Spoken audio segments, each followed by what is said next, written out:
Assalamualaikum friends, मेरा नाम जैन है और today we will discuss how we can fluent in English कि इंग्लिश में हम फ्लुएंसी हासिल कैसे कर सकते हैं। बहुत से बच्चे इस बात से परेशान रहते हैं कि हमने डिग्री हमारी पूरी होने को है तो हम अभी जो है वो पूरी तरह सही से इंग्लिश नहीं बोल सकते, मतलब फ्लुएंसी नहीं है लैंग्वेज में। तो इसके बारे में आज हम आपको 4-5 स्टेप्स बताएंगे जिसके ज़रिए आप जो है वो बहुत जो फ्लुएंट हो सकते हैं इंग्लिश बोलने में। ठीक है, फर्स्ट ऑफ ऑल फ्लुएंसी होती क्या है, मतलब फ्लुएंसी की डेफिनेशन क्या है, व्हाट इज फ्लुएंसी। फ्लुएंसी जो है हम लोगों के नज़दीक फ्लुएंसी ये है कि जी जो अच्छी इंग्लिश बोल सकता है, जो अच्छी इंग्लिश बोल सकता है, जिसको अच्छी इंग्लिश आती है वो जो है वो फ्लुएंट है इंग्लिश में।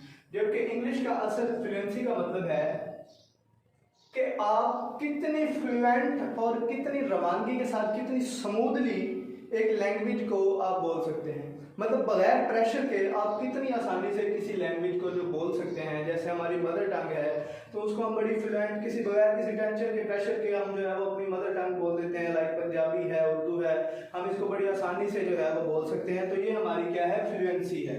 इस पे हमें पूरी कमांड है, पूरी तरह हम इसको बोल सकते हैं, ये हमारी फ्लुएंसी है। तो फर्स्ट ऑफ ऑल फ्लुएंसी जो है वो 2 तरह की होती है।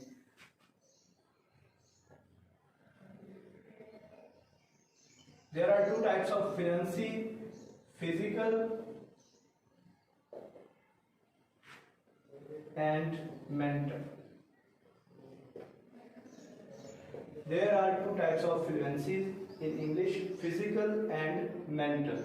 फिजिकल फ्लुएंसी कौन सी फ्लुएंसी है? फिजिकल फ्लुएंसी कि जब आप बोल रहे हैं, लाइक जैसे मैं बात कर रहा हूँ तो मेरा जो मुंह है, मेरी जुबान जो है वो मेरा साथ दे रही है बोलने में, मुझे किसी तरह की कोई हेजिटेशन नहीं है मुझे, क्योंकि मैं जिस जुबान में बात कर रहा हूँ ये मेरी मदर टंग है, तो इसलिए मुझे इसमें कोई हेजिटेशन नहीं हो रही। मेरा दिमाग जो है वो मेरा साथ दे रहा है और मैं बिल्कुल एक्यूरेसी के साथ अपनी जुबान बोल रहा हूँ। तो ये क्या है, मेरी फ्लुएंसी है। फ्लुएंसी कौन कौन से टाइप की है? फिजिकल और मेंटल।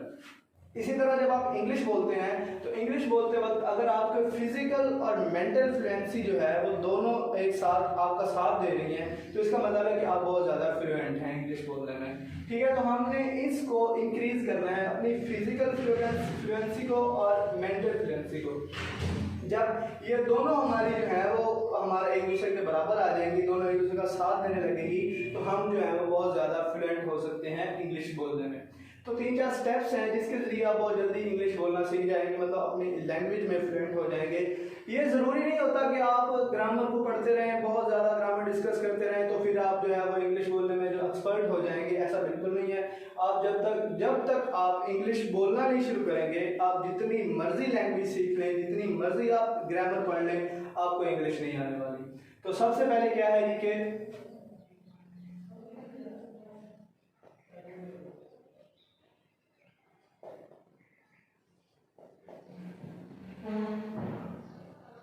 सबसे पहले क्या है जी कि इंग्लिश जो है वो आपकी, उसको आपने स्पीकिंग में ज़्यादा से ज़्यादा इस्तेमाल करना है। आप चाहे जितना मर्जी ग्रामर डिस्कस कर लें, जितना मर्जी आप टेंसेस सीख लें, ये कभी नहीं हो सकता कि आप जो है वो पढ़ने से आपकी लैंग्वेज दुरुस्त होगी। आप जितनी मर्जी मूवीज़ देख लें, आप जितनी मर्जी किसी के साथ जो है वो इंग्लिश की, मतलब आप किसी से सुन लें, जो स्पीकिंग है वो स्पीकिंग तभी आपकी इंक्रीज होगी जब आप इंग्लिश बोलेंगे। उसके बगैर जो है वो जो रीडिंग है वो आपकी रीडिंग इन्हेंस करती है, जो आपकी लिसनिंग है वो लिसनिंग इन्हेंस करती है, और जबकि स्पीकिंग जो है वो आपकी स्पीकिंग से ही जो है वो इन्हेंस हो सकती है। इसके अलावा कोई और ऑप्शन ऐसा नहीं है जिसके जरिए आप इंग्लिश अपनी अच्छी कर सकें। लिहाजा ज़्यादा से ज़्यादा इंग्लिश बोलें, लोगों के साथ डिस्कशन करें, इंग्लिश में बात करें। और दूसरा इसका है कि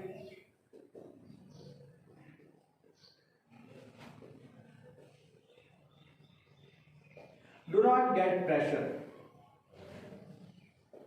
Some of the people are feeling pressured while speaking English. कुछ लोग ऐसे हैं जो बोलने में बहुत ज़्यादा हेजिटेट फील करने लगते हैं कि जी क्या मैं अगर कुछ गलत बोल दूंगा तो जो है वो मेरे लोग मजाक बनाएंगे, या मुझे कोई भी बंदा जो है वो जब सेकंड लैंग्वेज सीखता है तो वो बिल्कुल भी एक्यूरेट नहीं होता।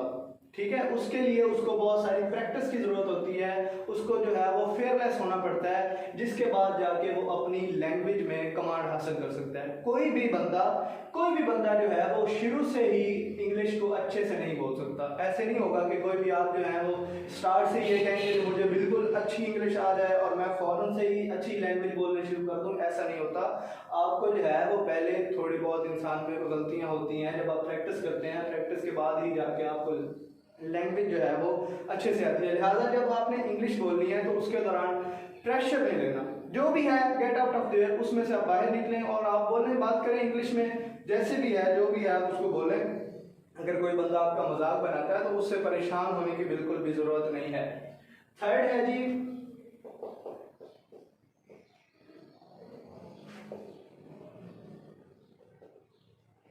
सॉन्ग्स।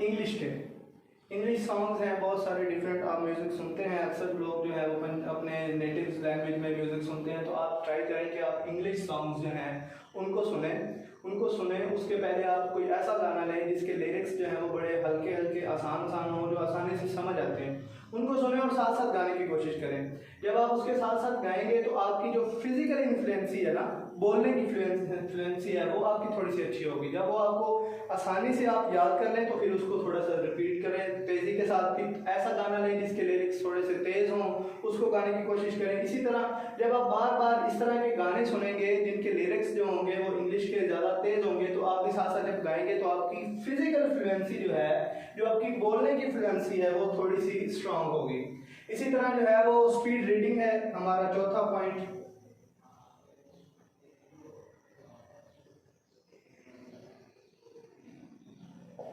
स्पीड रीडिंग जो है वो इसमें यह है कि जब आप एक टेक्स्ट लेते हैं, कोई भी टेक्स्ट हो जो आपके लिए बहुत आसान है पढ़ने में, उसको आप लें, उसको स्पीड एक टाइम सेट कर लें कि ये टॉपिक मैंने 5 मिनट में जो है इसको पढ़ना है, तो उसको लाउडली आप पढ़ना शुरू करें स्पीड से।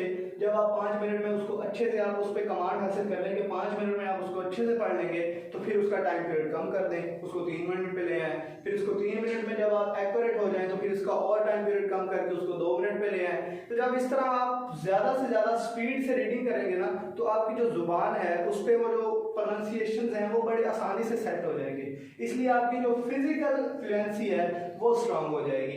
और मेंटल फ्लुएंसी जो है, हम लोग अक्सर होते हैं ऐसे लोग जो इंग्लिश बोलने से पहले एक फिक्रा कंस्ट्रक्ट करते हैं अपने माइंड में। वो कहते हैं जी कि पहले मैंने बोलना है जी कि I am going to school, तो मैं स्कूल जाने लगा हूँ, तो पहले मैं कंस्ट्रक्ट करूंगा फिक्रे को टेंस वाइज कि जी मैं जाने लगा हूँ, मैं जा रहा हूँ, पहले मैं इसको कंस्ट्रक्ट करूंगा, I am going to school बनता है या आई गो टू स्कूल, इस तरह करके जो है वो आप पहले कंस्ट्रक्ट करते हैं। जब आप अगर माइंड में फिक्रे कंस्ट्रक्ट करने लगेंगे ना, तो आप कभी भी इंग्लिश में फ्लुएंट नहीं हो सकते।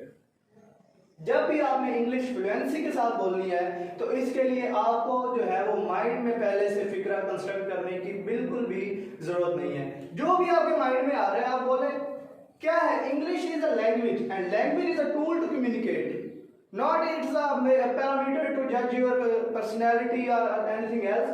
English is just a language and you have to learn it in very simple way. आप इसको अपने माइंड पे जो है वो बर्डन ना बना लें कि इंग्लिश जो है वो, हमारे यहाँ मिडिल ईस्ट में यही सबसे बड़ा मसला है कि जो बच्चे हैं वो इंग्लिश को एक बहुत बड़ा भूत समझ लेते हैं कि इंग्लिश पता नहीं क्या है, कि इसको मतलब इंग्लिश अगर नहीं आती बंदे को तो इंग्लिश के बगैर जो है वो दुनिया ही नहीं है। ऐसा नहीं है, इंग्लिश एक लैंग्वेज है दूसरी लैंग्वेज की तरह, जिस तरह उर्दू है, पंजाबी है, इसी तरह जो है वो इंग्लिश बाकी लैंग्वेज की तरह एक लैंग्वेज है।